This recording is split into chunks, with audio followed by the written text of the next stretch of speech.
இப்போது முதலமைச்சராக இருக்கக்கூடியவர் எவ்வாறு செயல்படுகிறார் என்பதை கூட 40 நிமிடங்கள் அவர் பேட்டியளிப்பது என்பது முக்கியத்துவம் வாய்ந்தது. அதற்கு அவர் பதிலளிப்பாரா என்பதுதான் எங்களுடைய கேள்வி. மாண்புமிகு பொதுப்பணித்துறை அமைச்சர் அவர்கள். மாண்புமிகு பேரவைத் தலைவர்களே, நம்முடைய சட்டமன்ற உறுப்பினர், நாங்கள் தான் தலித் சகோதரர்களுக்கு அனைத்தையும் செய்தோம். இஸ்லாமிய சகோதரர்கள் ஒரு படத்தோடைய கான்செப்ட்ங்கிறது ஒவ்வொருத்தருடைய பார்வையில் இருக்கு. அப்ப 99 to 2004 உங்களுடைய ஐயா கலைஞர் அவர்கள் என்ன பேசினாரு நாங்களும் இப்ப எடுத்து பேச முடியும். RSS இயக்கம் சமூக இயக்கம் சொன்னது இதே அவையில, அதையும் நாங்க சொல்ல முடியும். அதனால மானிய கோரிக்கைகள் விவாதம்ங்கிறது நான் திருப்பி பதிவு பண்றேன். இதோட 4 முறை அரசை குறை சொல்லி பேசிக்கிட்டு இருக்காரு. நாங்க அமைதியா கேட்டுட்டு இருக்கோம். யாருடைய பேச்சிலையும் நாங்க குறுக்கிட வேண்டிய அவசியம் இல்லை. ஆனால் குறைகளை சொல்லணும்னா நாங்க 50 வருஷ வரலாற்று நாங்களும் எடுப்போம். 99 to 2004 கோத்ரா கலவரம் நடக்கும் பொழுது என்ன குரல் கொடுத்தீங்க நீங்க? இஸ்லாமியர்களுக்கு பாதிக்கப்படும் பொழுது அமைச்சரவையில் இருந்தது யார்? இதே திமுக தான். அமைச்சரவை இருந்து என்ன அப்ப குரல் கொடுத்திருக்கலாமே? கோத்ரா கலவரத்துல எல்லா இஸ்லாமியர்கள் இறக்கப்பட்டாங்க, அதனால நாங்க அமைச்சரவையில் இருந்து ரிசைன் பண்றோம், எங்களுக்கு பதவி முக்கியம் இல்ல, இஸ்லாமியர்களுடைய உயிர் தான் முக்கியம் அப்படின்னு பதவியில இருந்து விலகி இருக்கலாமே. திமுக விலகி இருக்கலாமே. 99 2004 வரைக்கும் பிஜேபியோட ஆட்சி 5 வருஷம் முழு முதலா கொண்டு வந்து திமுக. இந்த பாவமும் இந்த வரலாற்றையும் எப்பயும் மறைக்க முடியாது. அதனால குறைகள் சொல்லாதீங்க. நாங்களும் வரலாறு, எங்களுக்கு வரலாறு தெரியும். அப்ப நம்மளுடைய தலித் சகோதரர்கள் பத்தி சொல்லும்போது சொல்றாரு, போன கவர்மெண்ட்ல Tamil Nadu recorded at 67% rise in atrocities against Dalit between 2019 to 2023.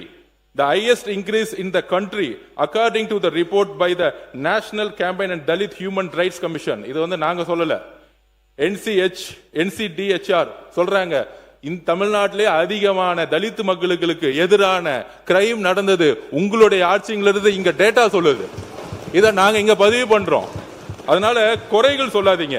அப்புறம் தலித் மக்களுக்கான ஒதுக்கிய நிதி, திமுக ஆட்சியில் நிதி பயன்பாட்டு குறைபாடுகள், CAG ஆடிட் அண்ட் டேட்டாவில், அதாவது CAG உடைய கவர்மெண்டோடைய டேட்டா, அதோட ஆடிட் ரிப்போர்ட், ஆதிரே டிராவிட வெல்ஃபேர் தொடர்பான பல கல்வி மற்றும் ஸ்காலர்ஷிப் எட்ஸில் தொடர்ச்சியான சேவிங்ஸ் இருந்தால் குறிப்பிடப்பட்டுள்ளது.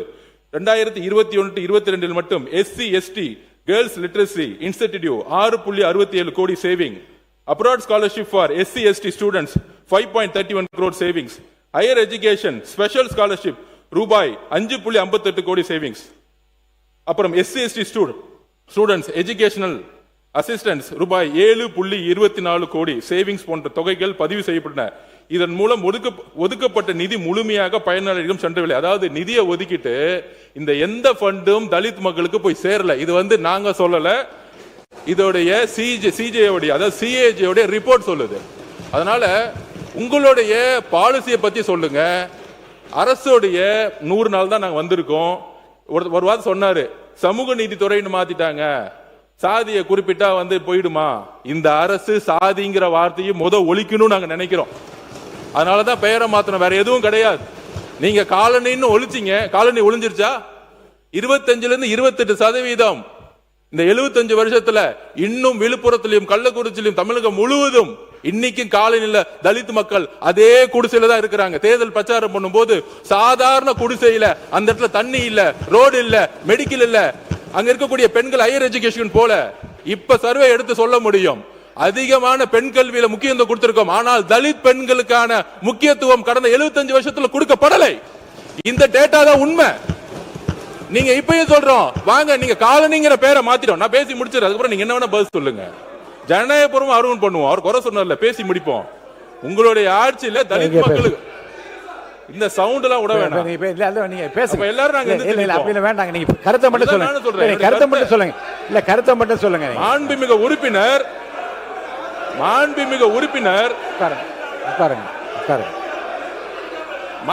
உறுப்பினர் என்ன பேச அலோ பண்ணணும். எல்லாரும் பேசினாலே எந்திரிச்சு நின்னோம்னா அப்புறம் நம்மளும் எந்திரிச்சு நிக்க வேண்டியது. அவங்க பேச நான்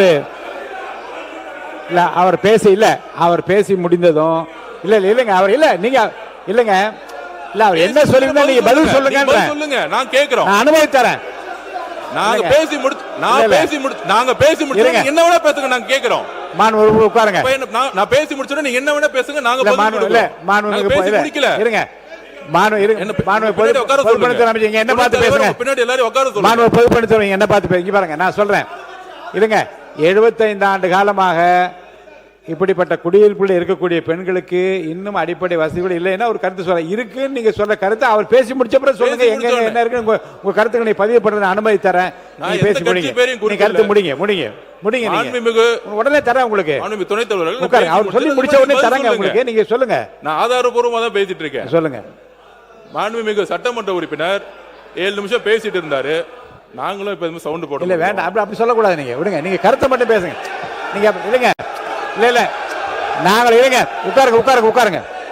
இல்ல மாண்பு பொதுப்பணித்துறை அமைச்சர் அவர்கள் நீங்க உங்க கருத்துக்களை சொல்லிக்கொண்டே வந்து கருத்தை சொல்லி முடிங்க. நீங்க இல்ல நான் பேசும்போது ஏன் சவுண்ட் கொடுக்குறீங்க? இல்ல அது வேண்டாம். நீங்க விடுங்க.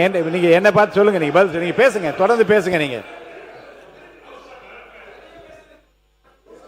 பேசுங்க. நாங்க யாரையும் மிரட்டல. எங்களை மிரட்டினாலும் நாங்க பயப்படுற ஆள் கிடையாது. அதுதான் நாங்க சொல்ல வரோம். நீங்க பேசி முடிங்க. எதிர்கட்சிகள் நீங்க பேசி முடிங்க. மாண்புமிகு பேரவைத் தலைவர்களே, எதிர்கட்சிகள் சொல்லக்கூடிய குற்றச்சாட்டுகள் நாங்கள் பதில் சொல்லக்கூடிய சொல்லுங்க. அவங்களுடைய கோரிக்கைகள், திட்டங்கள், பாலிசி பத்தி பேசினா அதுக்கு நாங்க எந்திரிச்சு பதில் சொல்லவும் செய்யறோம். அப்ப குற்றச்சாட்டு சொல்றாங்க. ஒரு 100 நாள் இருக்கக்கூடிய கவர்மெண்ட் பார்த்து சொல்றாங்க, சமூக நீதி துறைன்னு பேர் வச்சிருக்காங்க. சாதிங்கிற பேரை எடுத்துட்டா உங்களுக்கு இந்த அரசு மாறிடுமா? பேரளவுக்கு வச்சிருக்காங்க. அப்ப காலனின்னு பேரை மாத்துனீங்க. உங்களுடைய உள்நோக்கம் என்ன? காலனிங்கிற ஒரு வார்த்தை சொல்லக்கூடாது, தலித் மக்களுக்கு அவமதிப்பா இருக்குங்கிறது உங்களுடைய உள்நோக்கத்தை நாங்க எந்த விதமான இன்னொரு அர்த்தத்தை கற்பிக்கல. ஆனால் அந்த காலனின்னு பேர் மாத்தினால தலித் சகோதரர் இருக்கக்கூடிய ஏன் சென்னையிலே 40% ஸ்லம்ஸ் தான் இருக்கு. சென்னையில இருக்கு. நான் கூட்டிட்டு போவேன். நான் நார்த் மெட்ராஸ் ஃபுல்லா 60% ஸ்லம்ஸ் இருக்கு. தமிழ்நாடுல நார்த். இதுல என்ன தவறான தகவல்? யார் சொன்னா? இல்ல நான் பேசி முடிச்சிடுறேன். அதுக்கப்புறம் நீங்க பேசுங்க. நான் பேசி முடிக்கல. அதாவது தமிழ்நாடு முழுவதும் தலித் மக்கள்ல, திருப்பியும் சொல்றேன், தலித் மக்கள் இன்றைக்கும் ஒரு காலனில இவங்க சொல்றாங்களே பேர் எடுத்துட்டாங்களே, இன்னும் ஸ்லம்ஸ்ல தான் அவங்க கிட்டத்தட்ட 100 பேர் இருந்தாங்கன்னா 60-65% தலித் மக்கள் ஸ்லம்ஸ்ல தான் இருக்கிறாங்க. தமிழ்நாடு முழுவதும் 100 பேர்னா 30% ஸ்லம்ஸ் தான் இருக்கு. வட மாவட்டங்களும் சரி, தென் மாவட்டங்களும் சரி. அது ஏன்னா நான் தேர்தல் பிரச்சாரம் 234 தொகுதி போயிருக்கேன். எங்களுக்கு தெரியும். அதனால இந்த ஒளிமறைவு இல்லாம தலித் மக்கள் பெரிய பெரிய ஒரு நல்ல வாழ்க்கையை வாழ்றாங்க. அவங்க பொருளாதார சுதந்திரம் அடைஞ்சிட்டாங்க.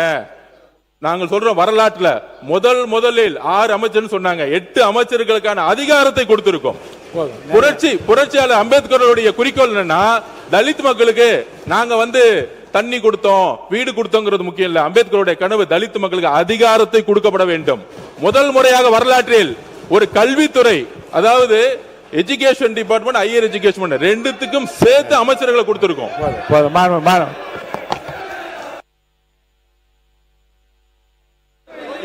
உறுப்பினர் கே. நேரு அவர்கள்.